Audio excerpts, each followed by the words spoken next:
ধরা যাক দুইজন মানুষ এ এবং বি, তারা একটা নির্দিষ্ট দূরত্বে দাঁড়িয়ে আছে। এখন এ তার মুখ দিয়ে আওয়াজ করলো। এই আওয়াজ এখন বাতাসের মধ্য দিয়ে ওয়েভ বা তরঙ্গ আকারে প্রবাহিত হয়ে বি এর কানে পৌঁছলো। এই তরঙ্গের একটা নির্দিষ্ট তরঙ্গ দৈর্ঘ্য বা ওয়েভ লেন্থ আছে এবং আছে একটা নির্দিষ্ট ফ্রিকোয়েন্সি। এখন এই শব্দের ফ্রিকোয়েন্সি যদি হাই হয়, বি তখন শব্দটাকে একটু হাই পিচের শব্দ হিসেবে শুনবে, আর ফ্রিকোয়েন্সি লো হলে শব্দও তখন লো পিচের হবে।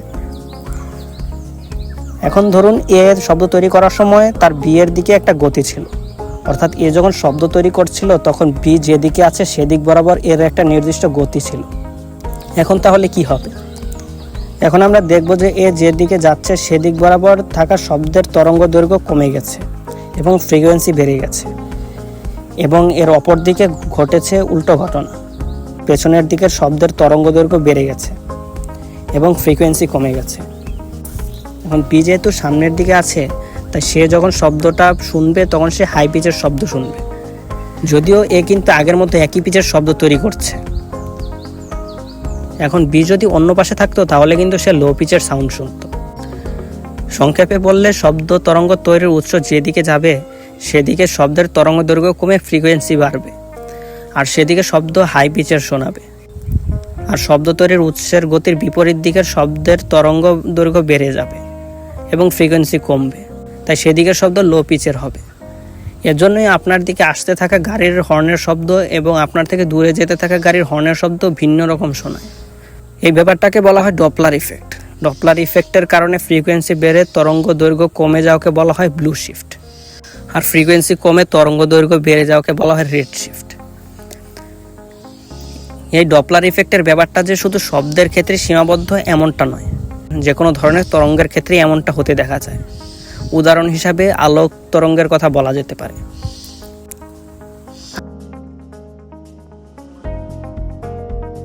আমরা জানি মহাবিশ্ব সম্প্রসারণ হচ্ছে।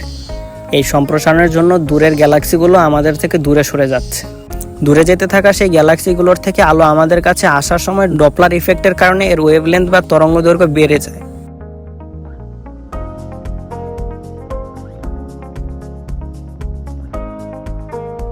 ধরুন একটি বলকে একটা গাড়ি থেকে ছুঁড়ে মারা হবে।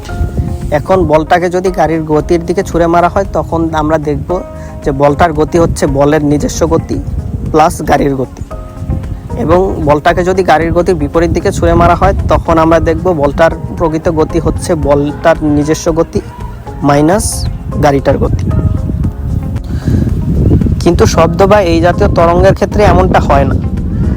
শব্দ তৈরির উৎসের গতি যাই হোক না কেন, শব্দ তার মিডিয়ামের সাপেক্ষে সবসময় একই গতিতে চলবে। এক্ষেত্রে মিডিয়াম হচ্ছে বাতাস। তবে কোনো কারণে যদি মিডিয়ামটা গতির মধ্যে থাকে তখন আমাদের মনে হতে পারে যে শব্দের গতি কম বেশি হচ্ছে। এই ব্যাপারটাকে উদাহরণ দিয়ে বোঝানো যাক। চলো, ধরুন আপনি একটা গাড়িতে করে ভি গতিতে বাতাসের মধ্য দিয়ে যাচ্ছেন, তবে স্বাভাবিকভাবে আপনি আপনার নিজের গতির ব্যাপারে কোনো অনুমান করতে পারবেন না। আপনার মনে হবে যে বাতাস আসলে আপনার গতির বিপরীত দিকে ভি গতিতে যাচ্ছে। তাই এমন অবস্থায় আপনি যদি কোনো শব্দ তৈরি করেন তবে আপনার গতির দিক বরাবর শব্দের গতি কিছুটা কমে যাবে, যদিও শব্দের গতি কিন্তু এখানে কমছে না। শব্দ কিন্তু তার মিডিয়াম বাতাসের সাপেক্ষে একই গতিতে চলছে, কিন্তু যেহেতু আপনি মিডিয়ামটাকে পেছনের দিকে ভি গতিতে যেতে দেখছেন, তাই আপনার মনে হবে যে শব্দের গতি ওই দিক বরাবর কিছুটা কমে যাচ্ছে। এক্ষেত্রে আপনি শব্দের গতিকে পরিমাপ করবেন শব্দের গতি এস মাইনাস ভি। একইভাবে শব্দ যখন আপনার গতির বিপরীত দিকে যাবে তখন আপনি শব্দের গতিকে পরিমাপ করবেন শব্দের গতি এস প্লাস আপনার গতি ভি। এখন বাইরে যারা স্থির অবস্থায় আছে তারা কিন্তু শব্দের গতিকে এস হিসাবেই দেখবে,